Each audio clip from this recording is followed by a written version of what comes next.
आज मुख्यमंत्री ने एक संकेत दिए हैं और कहा है कि हिमाचल प्रदेश में जितनी भी पेंडिंग भर्तियों के रिजल्ट हैं, उन रिजल्ट्स को निकालने के लिए सरकार ने रास्ता निकाल लिया है और साथ ही साथ जो है वो लोक सेवा आयोग से भी सिफारिशें की जा रही है। और सीएम सुक्खू ने ये भी कहा है कि अब कोशिश सरकार की ये की जा रही है, सरकार का जो अब अगला कदम है वो पेंडिंग रिजल्ट्स को लेकर है और युवाओं को ज्यादा से ज्यादा रोजगार दिया जा सके, इस पर जो है वो सरकार यहाँ पर पूरी प्लानिंग के साथ कार्य कर रही है। कार्मिक विभाग को कहा गया है कि वो किस तरह से रिजल्ट्स को घोषित किया जा सके, इसकी पूरी प्लानिंग तैयार करे। नवगठित राज्य चयन आयोग को लेकर भी जो है वो सरकार ने ये कहा है कि वहां पर जो भी प्रशासन है उनको भी कहा गया है कि वो कितने समय में कितने रिजल्ट को घोषित कर सकते हैं, उनके पास क्या विकल्प रिजल्ट घोषित करने को लेकर है, वो जल्द सरकार को रिपोर्ट भेजे। और फिलहाल कोर्ट मैटर में जो रिजल्ट अभी तक फंसे हुए हैं, जिसमें जीएआईटी का मसला हो या फिर ड्राइंग मास्टर का मसला हो, तो इसको लेकर जो है वो सरकार का ये कहना है कि इस पर लीगल ओपिनियन अभी तक ली जा रही है ताकि बाद में किसी भी तरह की कोई अड़चन ना आए।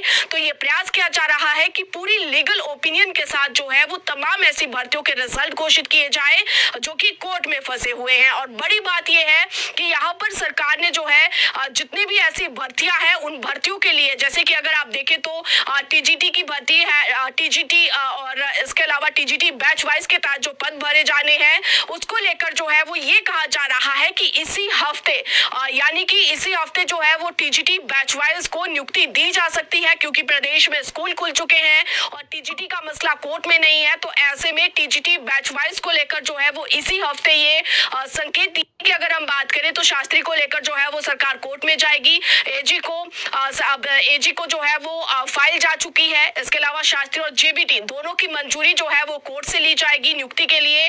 तो एजी को दोनों मैटर्स की जो एक फाइल है वो शिक्षा विभाग ने एजी को भेज दी है। अब एजी आगे जो है वो हाई कोर्ट में जो है वो इसकी परमिशन मांगेगा कि जेबीटी और शास्त्री की नियुक्ति के लिए उन्हें परमिशन दी जाए। तो कुल मिलाकर जो है वो भर्तियों का सिलसिला हालांकि लंबे समय से चला है। बेरोजगार युवा इतनी तेज आंधी, तूफान, बारिश और ठंड के मौसम में अभी भी डटे हुए हैं। शिमला में दिन और रात जो है वो क्रमिक अनशन पर बैठे हुए हैं। इन युवाओं का दर्द जो है वो ये युवा वर्ग ही जानते होंगे कि इस समय कितना बड़ा संघर्ष वो अपने लिए कर रहे हैं। तो फिलहाल आपको इसलिए हम अपडेट दे रहे हैं क्योंकि इस समय जो है वो आप भी सरकार से इंतजार कर रहे हैं कि सरकार कब जो है वो आपके लिए कोई फैसला ले। तो फिलहाल कहा यही जा रहा है कि जल्द जो है वो लोकसभा चुनाव से पहले जितने भी रिजल्ट्स है वो घोषित करने का प्रयास कर रहे हैं। ये सरकार के दावे हैं। अब आने वाले समय में ये दावे कितने सच साबित होते हैं फिलहाल ये आने वाला वक्त ही बताएगा, लेकिन आपको हमने अपडेट जरूर दे दिया। अब बात करते हैं आज